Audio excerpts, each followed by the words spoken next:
Welcome, everyone. Good evening. My name is Melissa Kelly, and as the city's library director, I am so delighted to welcome you here this evening. Thank you so much for joining us for this very special event featuring Diane Wilson, author of our 17th Lake Oswego Reads book, The Seedkeeper. It is an honor to have Miss Wilson visiting Lake Oswego and speaking with us this evening about the themes of her book, her amazing characters, and her process as a writer. As an added treat, fellow author and friend Robin Wall Kimmerer is joining Miss Wilson virtually for a one-of-a-kind conversation, including questions that were submitted online by our community members. We're also joined tonight by American Sign Language interpreters Lydia Picard and Sarika Mehta. As the library director, I'm delighted to recognize and thank the amazing sponsors, staff, and volunteers who make this event and Lake Oswego Reads possible. Our title sponsors, the amazing Friends of the Lake Oswego Public Library,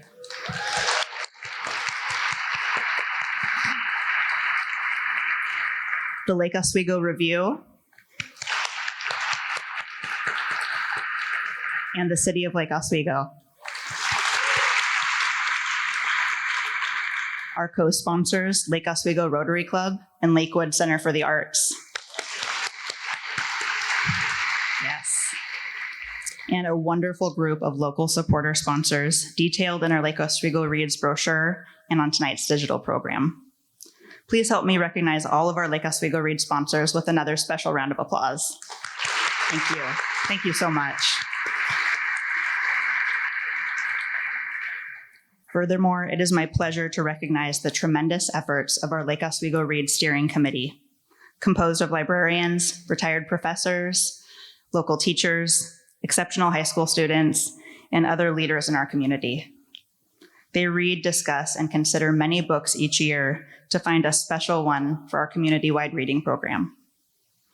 I also want to recognize our Lake Oswego Reads Events Committee for their hard work to create a full month of events that support the themes of the book in partnership with many community organizations each year. And special recognition is due to the library's volunteer and special events coordinator, Nancy Nyland. Woo! Yes. For her enthusiasm and commitment to leading staff and volunteers to make Lake Oswego Reads a reality. Thank you again to our sponsors, our volunteer committee members, our community partners, and our hardworking staff for their amazing work to make Lake Oswego Reads such a valuable educational and community building opportunity every year. Please join me in giving them another huge round of applause.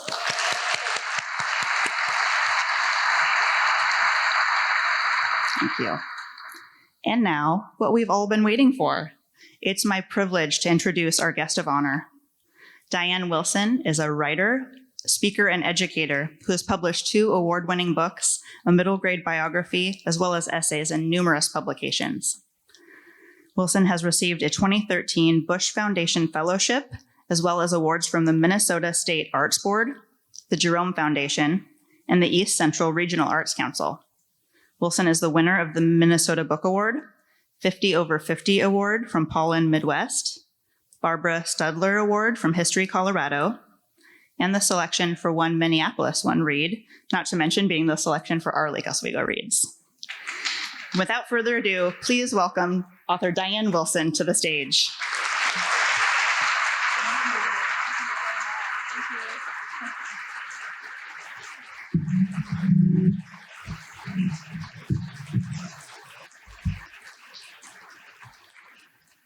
Matakiapi, Ampetu Kinde Iushkian Wachian Kapia, Diane Wilson Emakiapia, Bide Wakantuano Yate Hamatahaya, Sichangu Oyate Edo Mawapia. Hello, all my relatives. It's really good to see you here tonight.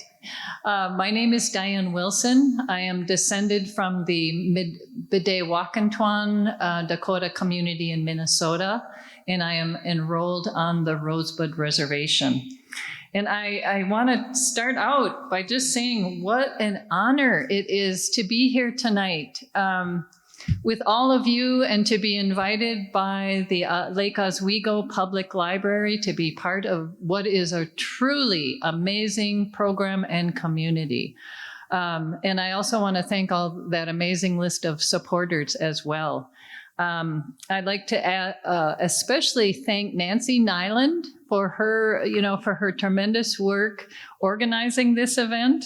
And I want to, I have to thank the artists. I think you all were watching the pre-show, which showed it highlighted the artwork that was created in response to reading the book. And I had the privilege and honor this afternoon of actually seeing the artwork up at the Art Center, and then having a one-on-one conversation with each artist who created that. And I can't tell you, as a writer, what a great gift this was to me, to have artists share their own creativity and to be offered such heartfelt, beautiful works of art.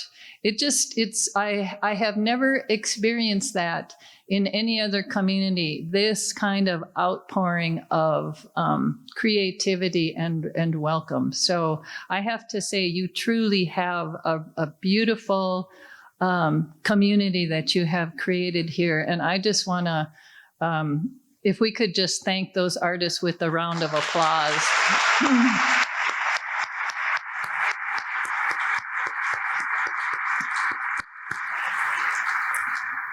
I also have to thank Robin, of course, for sharing this evening with us. And I really want to thank all of you, too, for coming in on such a beautiful night.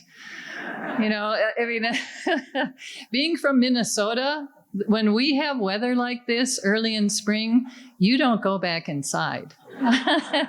So I'm grateful. I'm really glad you're all here.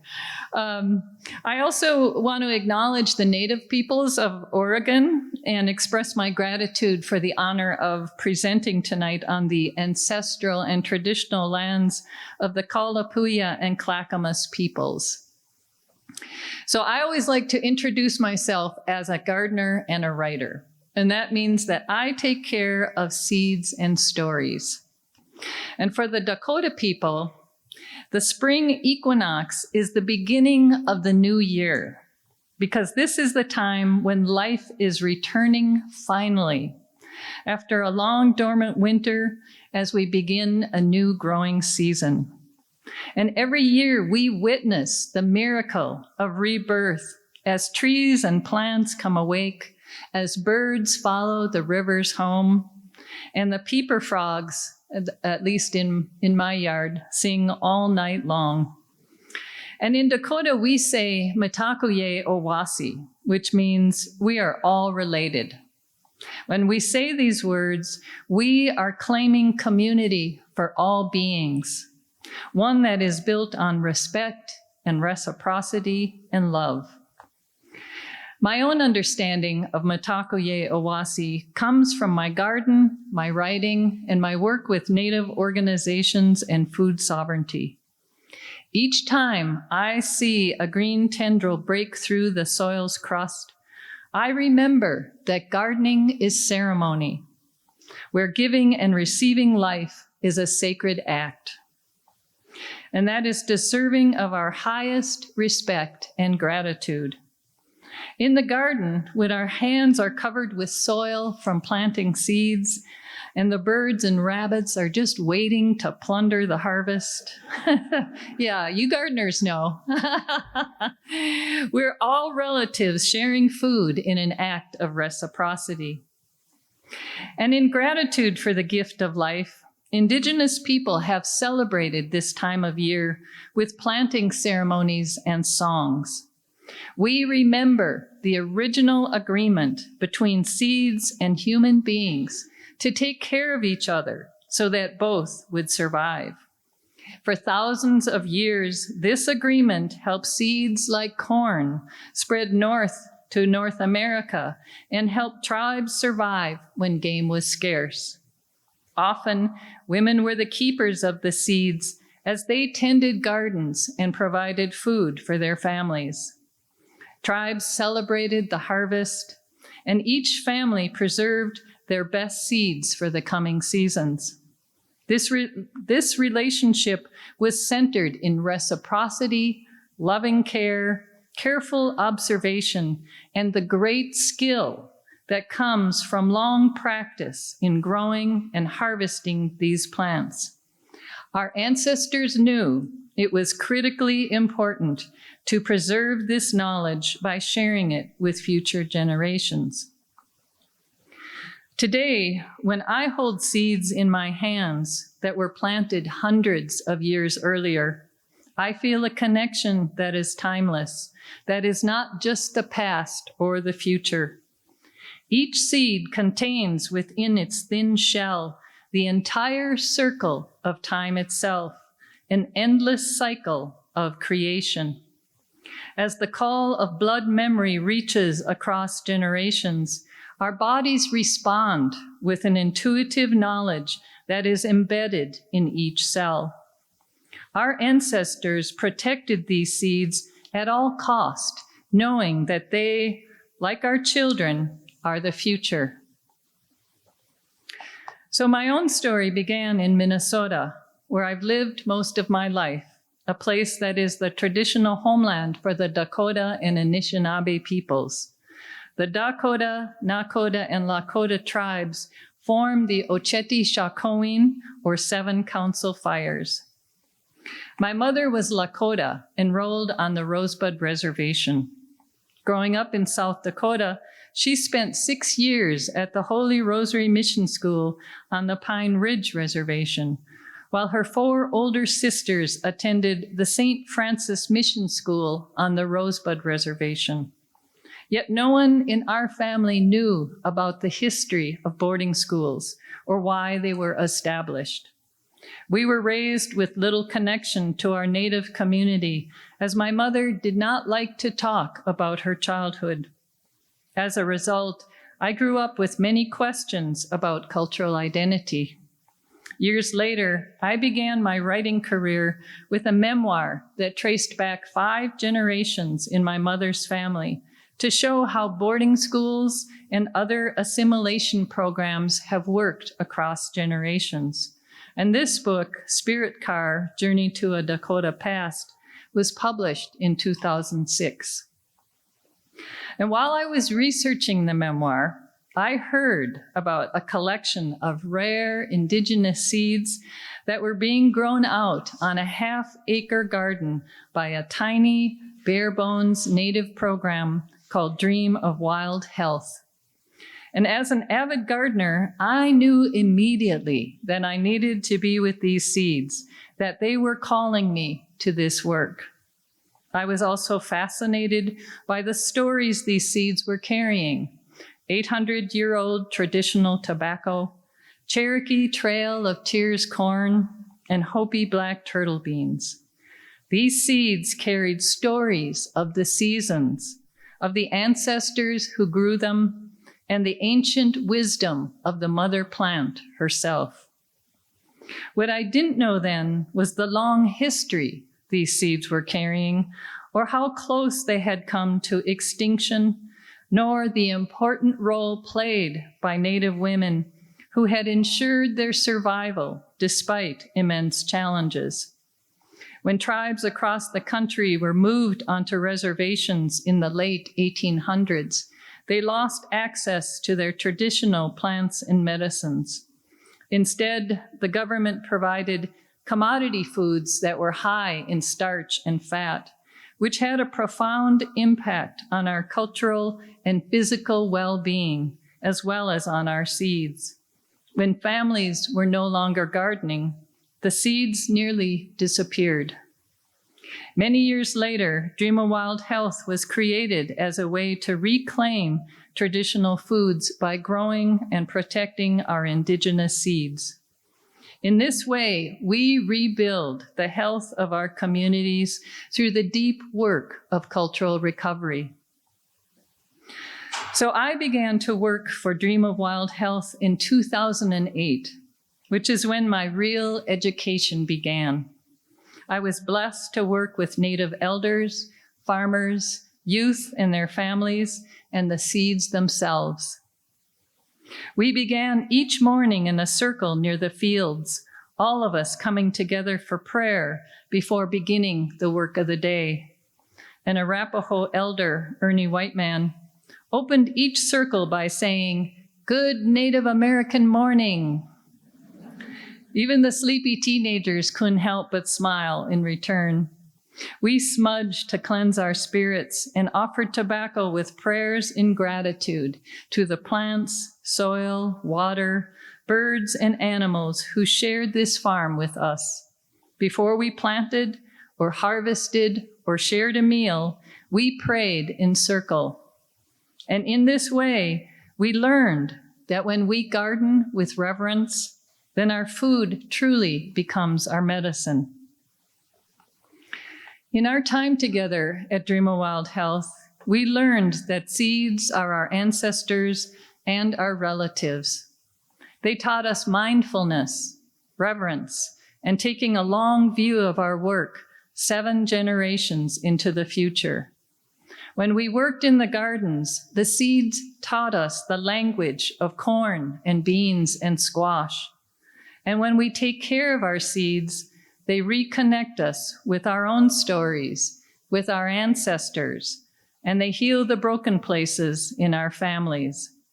In my own family, the seeds helped heal what had been broken by boarding schools. From a place of deep gratitude and love, I grow them in my own garden, protect them through the winter, and give them voice through my writing. I also learned the hard history that is shared by tribes across the country. When Elder Ernie Whiteman told me, "If you can control the food, you can control the people," I realized that I could tell the history of Dakota people through the story of what happened to our food. In many ways, writing this book is my way of giving back and help carry this work forward to future generations. Sharing stories is a way, Sharing stories is a way to plant seeds with our broader communities, as well as passing them to the next generation. And as a writer, I am both inspired by and feel responsible for untold stories. And one of those stories is at the heart of The Seed Keeper. I was inspired by a true story I first heard in 2002 when I participated in the Dakota Commemorative March to honor the 1,700 Dakota women and children who were removed from Minnesota after the 1862 Dakota War. Because they had no idea where they were being sent or how they would feed their families, they sowed their seeds into the hems of their skirts and hid them in their pockets. Even when families were starving, these women protected their seeds for the coming season and for future generations. Thanks to their courage and sacrifice, we still have Dakota corn to grow today. And to me, the actions of these Dakota women show us the responsibility that we carry today to protect our seeds, even though the challenges are very different. So the Seed Keeper is told through the voices of 4 Dakota women across several generations from 1862 to 2002. The seeds open the book with a poem that reminds us of our original agreement to take care of them in exchange for the gift of food. Because the seeds also close the book with a prayer, in a way, this is their story that I'm telling as they observe how humans are upholding their part of the agreement. So Rosalie Ironwing is the main character, and she and her family are at the furthest edge of assimilation, where she has lost nearly everything. The story begins as Rosalie is about to leave the farm where she's lived for 22 years to return to her childhood home on a Dakota reservation. After her father died when she was 12, she grew up in foster care, believing she had no family. Rosalie had no connection at all to seeds. And when she marries a white farmer and learns to garden, she begins the journey that will ultimately reconnect her to her family, their legacy of seeds, and her community. It was very important to me that this story feel hopeful. When we open our hearts to relationship with other beings, then we are also opening our hearts to grief for the loss of so many exquisitely beautiful, tender lives that have been sacrificed through climate change. But when I step outside my front door and see sandhill cranes returning from migration, when I see a baby snapping turtle on my driveway or hold a seed in my hand, then I remember my responsibility for the relatives who are still here. As a Dakota grandmother, I'm responsible for teaching my children and grandchildren to be good relatives and to live each day believing that our actions will make a difference. Even if the world comes to an end tomorrow, we must still plant our seeds today. At the end of the book, the character of Thomas is facing a crossroads where he has to decide how to care for the seeds he has been given. Just like Thomas, we are all facing a similar question. Each day, we choose whether to uphold a relationship with plants and animals that is centered in loving care, or one that upholds a food system that regards those relatives as commodities. The question I ask throughout the book is about our relationship with seeds and the ways in which that relationship has changed over many generations, and what that change means for us as human beings and for the seeds. To quote Dakota scholar and activist Harley Eagle, how do we fall back in love with the earth, with our seeds? I hope you'll remember this message after tonight, that regardless of where you find yourself in your life or the headlines you'll read in the morning, remember that even small efforts like planting a seed can help create the world we envision for our families and our communities. And when we do this work, then we're reclaiming a healthy, sustainable relationship with the land that starts in our own backyards. We are remembering our food, not as a commodity, but as medicine. We are protecting what we love, and we're becoming the ancestors that future generations will need. And in closing, I would like to read a single paragraph that is my favorite paragraph in the book. This is in Rosalie's voice, set in when she's living at the farm, and she is just beginning to learn how to garden and to work with seeds. Everywhere I looked, I saw how seeds were holding the world together. They planted forests, covered meadows with wildflowers, sprouted in the cracks of sidewalks, or lay dormant until the long-awaited moment came, signaled by fire or rain or warmth. They filled the produce aisle in grocery stores. Seeds breathed and spoke in a language all their own. Each one was a miniature time capsule, capturing years of stories in its tender flesh. How ignorant I felt compared to the brilliance contained in a single seed. I had begun to see that when we save these seeds, when we select which ones will be planted again, our lives become braided into the life stories of these plants. Thank you.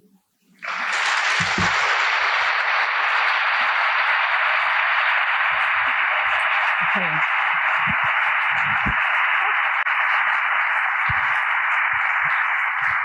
Thank you. Sorry. Okay, we are moving into the next part of our evening, which is a conversation with Robin Wall Kimmerer.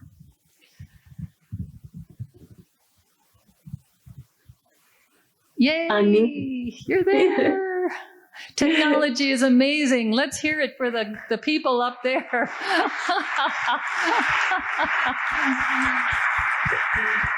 Wonderful. Ani, bonjour, nijakwe. Hello, my friend. It's so good to see you, Diane. And that was a wonderful reflection. Thank you so much. You gave me so much to think about. And I'm so excited to be here with you to talk about the Seed Keeper, to talk about seeds, about stories, and especially about the work of a writer in this incredible moment in history. And, it was about a year ago, wasn't it, that you and I were together in Minnesota, standing under those magnificent flowering cherry trees as they dropped petals on us. And I remember well how delightful that conversation was. And when invited to join you for this, I was so excited to talk again. Only I wish it was in person. This is not our natural habitat. We should be walking along a trail, talking as we visit with the plants. But I wanted to start off, Diane, by acknowledging that you and I are both gardeners, and as you described yourself at the outset, I think that was one of the first things you said about yourself. You are a gardener, and I know that you grow flowers, you grow food, but you're also a land gardener of the lands that you inhabit. I would claim sort of the same. You tend your tamarack bog, me, my pond, as well as our gardens. And what I wanted to ask you is, I've never had the privilege of seeing your gardens, of any of them. And when I look at my gardens, I sometimes laugh and cringe to myself that the way that my gardens look are so much a reflection of my writing as well and my writing style. And I wondered if you could tell us a little bit about your gardens, and do they reflect you as a writer in some way? Oh, this is why I love talking to Robin. You come up with the most beautifully crafted questions and weave together gardening and writing. And it's very true that, and I never stop to think about it, that gardening, the process that we bring to our creative work, whether it's in the garden or in writing, tends to hold true, because I have to say, my gardening is organic, just like the writing, and the writing for me starts anywhere. I could start over here and end up over here and then move things back. And my gardening too, what I love is to see wildness on the land. And so maybe I'm a little more tolerant of weeds than I should be. But I guess what I'd love to see is the way that plants and animals and birds all come together and inhabit a space. And where I feel more tension is when I am trying to protect a cultivated space so that I also receive some of the harvest, because sometimes my neighbors aren't sharing the way I would like. So in a long roundabout way, Robin, yes, I would say that gardening and writing to me both feel, they feel complementary, where I feel like gardening gets to suspend that conscious mind. So you are able to really be present in the garden, and yet your subconscious is working on the writing. So yes, I find them to be very complementary. Oh, that's so interesting, especially in the process. And for me, sometimes when I'm really troubled or stuck on some writing, I'll just put it aside and go dig. Yes, dig. Yes. And somehow I come back with clarity yes. of what it is I needed to do. You too. Yeah, I agree. Mm-hmm. I was struck in your remarks, Diane, about the embodiment really in your storytelling of food as medicine. And that's a phrase that we use a lot, right? In food sovereignty work and in restoration work. But I'm wondering whether that formula of thinking about food as medicine is as familiar to readers. Could you say a little bit more about what you mean by food as medicine? Yeah, I appreciate that question too, because I think about that sometimes. It just, for those of us who have worked in food sovereignty, it's right. It's a core principle of the work that we're doing. And I should say too, when I talk about food sovereignty, what I'm talking about is Native communities being able to grow the culturally appropriate, healthy, nutritious foods of their ancestors and be able to feed their communities. So as I mentioned briefly in my remarks, the process of moving onto reservations removed a lot of communities from access to their traditional foods and medicines. So as we're returning to those foods, we're seeing that the entire process matters, so that this principle of reciprocity, where we are taking care of each other, applies to the soil, applies to the water, applies to our seeds. And then if you are making sure that your soil is fed and cared for and is very healthy, then the seeds that you plant are going to also grow and thrive in that soil. And if you're bringing clean water to that soil, also good for the plants. And if you're coming in a very mindful, intentional way from a place of prayer, then what we found is those plants thrive. They respond to this. And when you're harvesting food that has been cared for from the very beginning with love and respect, then the food that is harvested, and then bringing that same intentional way of working with the plants to the cooking process, that food actually enters your body as medicine. And that's how we rebuild our health. Ernie Whiteman, who was the elder who I referred to several times, used to say that that's the way that we re-indigenize from the inside out. And this was especially important because we were working with youth who were also trying to reconnect with their communities and their identities. So by feeding them these foods, it was informing their bodies of who they were. Oh, beautifully said. To think about the way that our food reinforces our identity, right? And sense of who we are. Nancy very kindly collected questions from the audience, and I want to be sure to include some of those. And one of the things that is, I think, so compelling in the Seed Keepers is those stories of those 4 amazing women, right? And could you talk a little bit about the importance of centering women's stories in your work? So, for me, the process of learning about seed keeping really started with that story that I mentioned about the Dakota women and hiding the seeds in their hems of their skirts and in their pockets, and understanding what responsibility really looks like in just the way that they cared for those seeds no matter what. And so from that place of thinking about how strong those women were, and then wanting to, and then beginning to understand that a lot of seed keeping has been the work of women in many communities, because that was work that they did in caring for their families.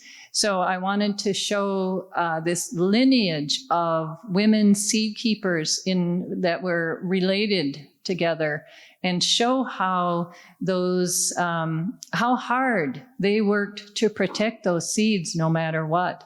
and that I also wanted to introduce some of that very difficult history, especially in Minnesota with the 1862 Dakota War that ended up with the Dakota people being removed from the state. So that's why the women were protecting those seeds. But then with boarding schools following up on that, and again, everything, all of these assimilation programs focused on changing the cultural identity of communities through children. And so I needed to show women as really trying to uphold those traditions to the best that they could all the way along that line.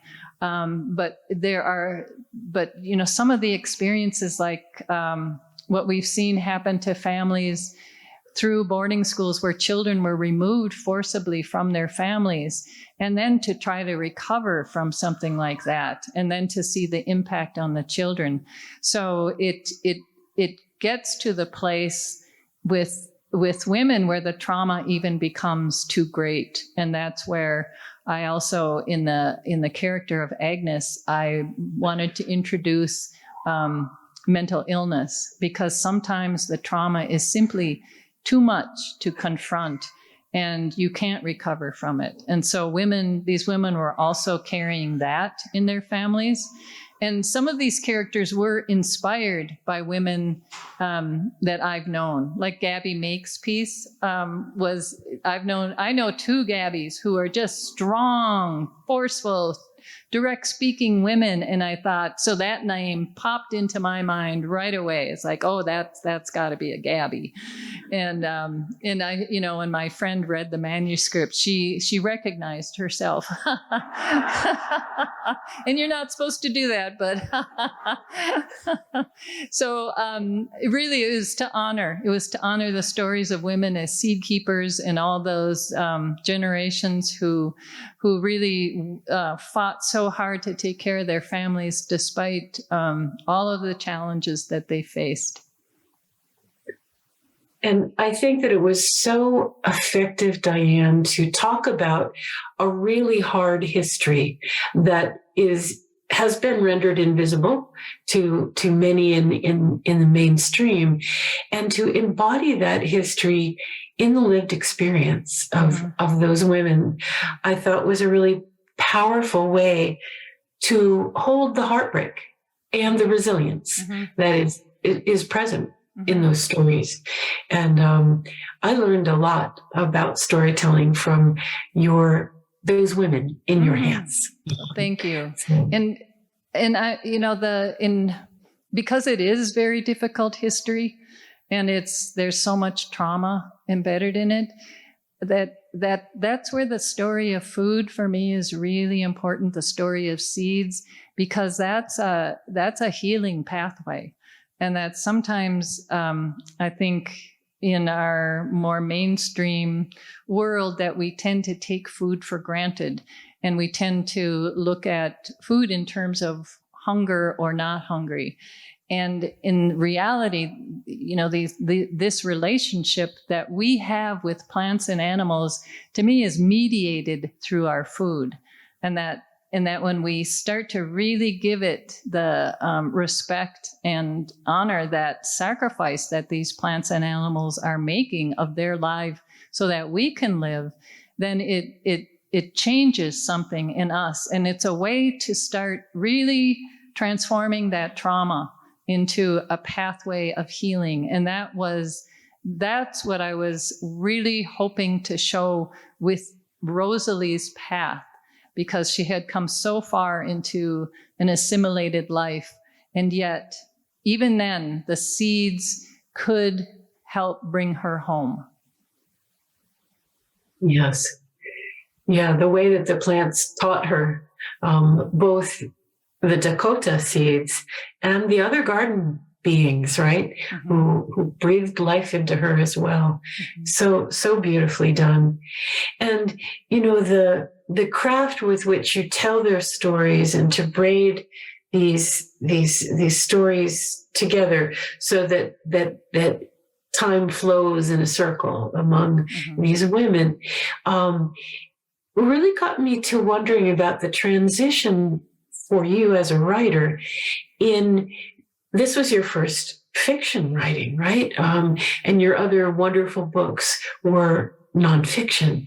What was that transition like for you? What are the things maybe that you learned about yourself or wished you could learn as a writer in that transition to fiction, which surprisingly can be, you think it's so much harder to make things up than to tell the truth. It's so true, Robin.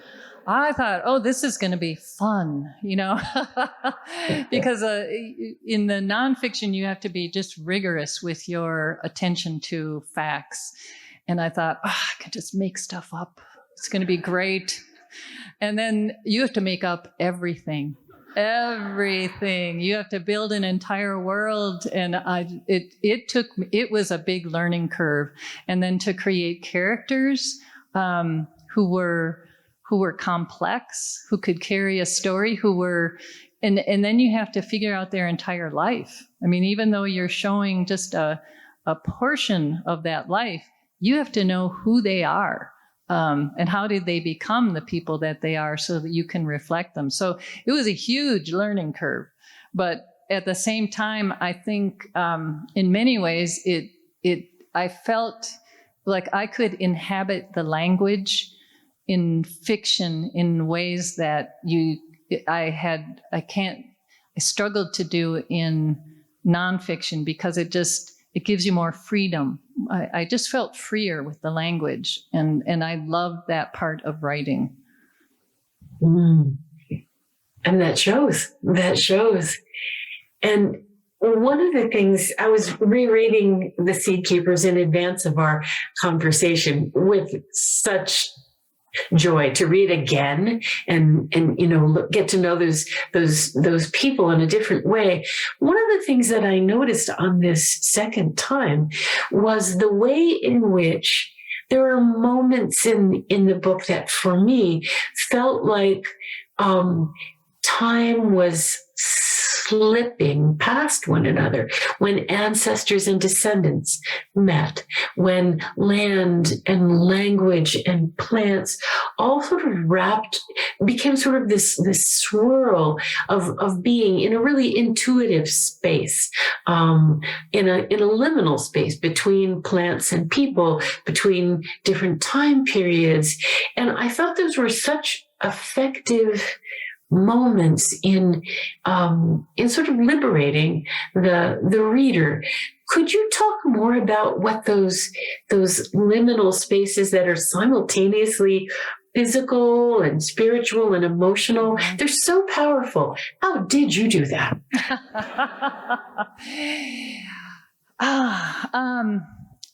So much of writing happens on that intuitive level where you're just writing along. And I always feel that if we are really intentional in our process and we're being respectful of the story itself that we're trying to say, and then we open it up to what I would consider to be the ancestral voice, that sense of being a hollow bone for the stories that come through you. And that's what I think fiction allows, this opportunity to open up to a place inside of where we all go in our dreams, in our creative space, creative process. Those artists were certainly there in their beautiful artwork this afternoon. But when you can allow yourself to step out of that idea of control of the process, then I think you can receive stories that are coming from maybe that ancestral plane. Because certainly when I look back sometimes and I think, it's a little bit amazing when you look back at things you may have written or stories that you may have, not even realize that you were carrying. That's the mystery to me, the magic of that creative process. Yeah. When the stories find you, huh? Yes, the stories find you. Yeah. One of the things that I encountered, Diane, when I was reading the reviews of The Seed Keeper was reviewers and readers alike kept talking about how this was a story about belonging, in seeking belonging. And I think, especially in this time when it feels like our communities are so fractured, in this time of kind of hyper-individualism that has been cultivated around us, it feels to me like there really is a longing among us to belong, right? And could you say more about this power, this great desire to belong, especially perhaps given colonial history that has broken our sense of belonging both as Native people and as settlers? Mm-hmm. Yeah, I think that, I mean, my understanding of what that community, a traditional community, would have felt like. I think one of the biggest differences is that there is that sense of we all are taking care of each other. We are all relying on each other. And this community in itself operates more like a circle, so that every one of us is important in that community, but we all bring different gifts to us. And that's the great strength of it. And when we lose that sense of community, when we are no longer sharing our lives together and relying on each other and trusting each other, then it becomes a very isolating world in which it's your individualism that matters. And because of that, we don't have that sense of caring for our relations. And I feel like that is where the break came in. Once we disconnected from feeling like we were in community with plants and animals around us, that they were part of this circle with us, and that together we were all going to take care of each other, that once we allowed that circle to break, then it opened up a door for a whole lot of other kinds of disconnections to come, where we are directing towards each other. I mean, I just think of all of the issues that we're facing out in our broader world. And to me, it comes back down to that initial disconnection where we forgot how to take care of all of these relatives that are around us every day. And yet we rely on each other for our survival. And I so appreciate that question, Robin, because I think that's one of the things that we learn when we get back to gardening, when we get back to taking care of seeds. If you can, one of the exercises we would do with the kids is show them how to make a seed necklace, where you would wrap a single seed in a little pouch, and you wet a cotton ball and you put the seed inside it and you put it in a little bag and you wear that seed for a week until it sprouts. And that exercise of carrying a seed close to your heart, always knowing where your seed is, and is your seed warm? Is your seed okay? Your seed shouldn't go in the shower. That exercise taught them how to take care of something, how to be responsible, how to protect.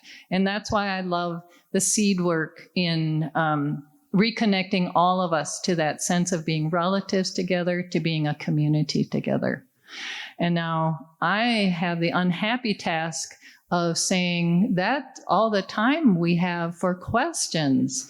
I know oh, we're just getting started. Robin and I could go for hours. Oh dear, I had my last question already. I'm sorry, I didn't realize we were already done. Well, I do go on and on sometimes. But I do, this evening has just sped by. And Robin, I just want to thank you so much for sharing this evening with us. And any last words that you would like to share with the audience tonight? Well, only that I'm going to be a little rebellious and say I just need a moment more to share the conversation that you and I had a little bit, Diane, about as we go into communities, planting story seeds. We always hear from communities, and I think of all of you sitting in the audience probably feeling this way as well. You too want to nurture seeds, to give back to the land that cares for you. So could you say just a little bit, Diane, about a way that people can engage in this belonging? All right, we'll make it quick. Yeah. But so Robin and I had a conversation earlier today, and we were talking about in our travels how we so often are talking to audiences that you can feel that sense of almost a paralysis, a sorrow for not knowing what to do. We're all hearing the news of climate change every day, but what can you do? And so one of the things that Robin and I talked about is this sense of how do we, in coming in and talking about our books and our work, help connect with audiences in ways that maybe makes it easier to feel engaged in this work.